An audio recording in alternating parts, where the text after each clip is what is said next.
Hello and welcome to a special Q&A edition of the EmpowerHer Business Accelerator Podcast. My name is Philippa Channer, and this month we are diving deep into the heart and soul of your business. This is your mission statement and your vision statements. I'm excited to answer the incredible questions you guys have sent in, but before we get to that, if you're new here, make sure to hit that subscribe button so you don't miss a single episode filled with your business growth strategies just for you.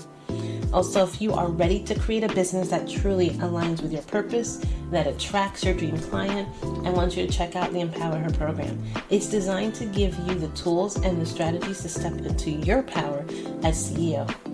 Book a free discovery call with me. The link is in the show notes, and let's see if the program's a good fit for you right now. Let's dive into those burning questions. All right, so the first question I had was about confusion.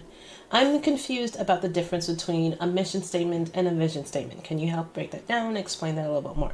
Absolutely. Think of your mission statement as your why, the reason your business exists. It's about the impact you want to make in the world. Now, on the other hand, your vision is where you want to be. It's the big, bold picture of what you want to achieve in the future. Your mission guides your daily actions while your vision inspires your long-term goals. So it's a little different. One's present, right now, why you're doing what you're doing. One is the future, where you want to go. And the next one is starting point. I'm struggling to even begin crafting my mission statement. Where do I start? I hear you on this one. It can feel daunting, but you want to start with brainstorming. Ask yourself, why does my business exist? And this goes beyond, okay, I created my business because I wanted to spend more time with my family. Like, that's more of a personal reason why you became an entrepreneur.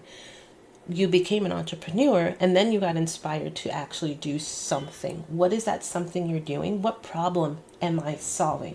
What values are drive me? Does it bother you when a client doesn't sign up? Not because they didn't sign up and you didn't get their money, but because you know the transformation they could have experienced and that they're now missing because they didn't decide to sign up. And that bothers you more than the loss of the funds. Write down whatever comes to mind, even if it seems messy at first. You can refine it later, but what you're going to start seeing is patterns of words, buzzwords, keywords that are relevant to you that you can start using to apply in a bigger mission statement. And you want to just start articulating what it is, that value that you're offering, and why it's so important to you that people can experience that transformation that you're going to offer to them. Next question. I have a mission statement, but it feels more like something I wrote for a website, not something that I live by. How do I make it more meaningful? This is a great question, and I think this is where a lot of businesses falter, or they lose the impact of the mission statement, because yes, they go through the exercise and they write it down, they may put it on their website, or it just lives in a Google Doc somewhere and they never see it again. The most impactful mission statements are lived. They're not just written down. So look at your daily decisions and actions. Do they align with your mission statement? And if you need a reminder, a visual reminder, if you have a tack board in your office, if you have a home office, there's a wall by your computer, somewhere where you can put up your mission statement on your wall. And then when you are going to make a decision, look at that mission statement, read it again, and say, okay, does this decision align with what my mission statement says? So look at your daily decisions and your actions that you're taking. Do they align with your mission? If not, what adjustments can you make? You want to involve your team in living out your mission and make it a core part of your company culture. And if you don't have a team yet, this is just you. Again, you want to make sure that it's ingrained. If you start seeing patterns of actions that don't align with your mission statement anymore, maybe it's time to revisit your mission statement and say, okay, does that mean my dream and my vision and my experience with my company is changing and that I have to reevaluate my mission statement? Or is it just your actions and you need to bring your actions to line up with your mission statement? One of them needs to adjust if you're consistently finding that it's out of alignment. And that's okay. Many times, I have revised and refined how my mission statement is worded.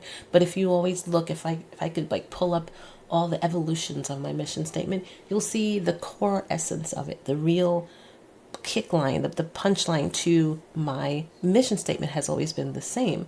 And that core value has always been there. It's just how I worded it may have changed and evolved. But if you find like your core values are starting to change as well, and maybe you want to go in a different direction, that is going to impact a lot about your business. And it's time to sit down and say, okay, where do I want to be? Otherwise, it's time to make sure that your actions line up with the mission statement you have established.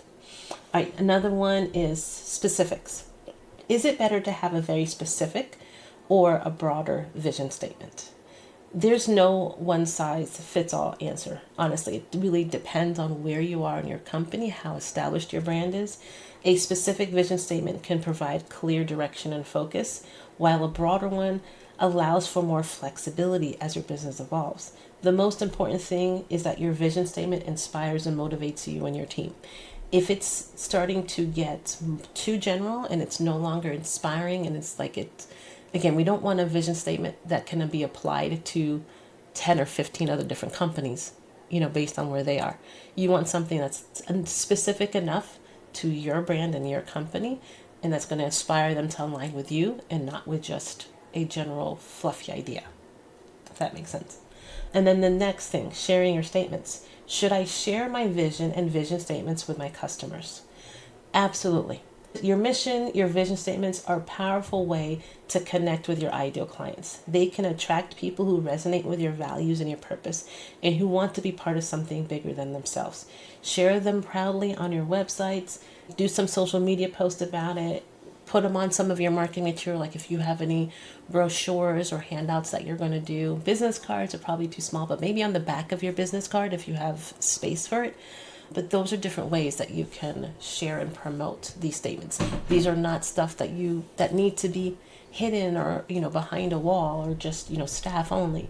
These are things that everybody should know about who you are and what you're trying to do. It's a great way for people to connect with your brand and really understand who you are, why you're doing it, and if they are aligned with you, and maybe influence different ways that they could partner and collaborate with you. So thanks so much for tuning into this Q&A episode, and for everybody who submitted their questions. I hope you found these answers helpful and inspiring as you continue your journey on crafting your own powerful mission and vision statements. And next week, guys, I'm going to be sharing a personal episode on something many of us struggle with, especially during the summer months. Now that the summer's wrapping up, we're getting into fall, and that's going to be like just that summer burnout. I'm going to be opening up about my own experiences with burnout and sharing some strategies that helped me not only recover, but also build a more sustainable and joyful business through the period. I hope you'll be joining me for this honest and insightful conversation. And then next month, we're going to be starting the first Monday in October. We'll be diving into the customer journey and how to build strong, lasting relationships with your clients. So don't forget to join me next time. And as always, if you're ready to create a business that truly aligns with your purpose and your passion, book a free discovery call with me using the link in the show notes. Until next week, keep shining.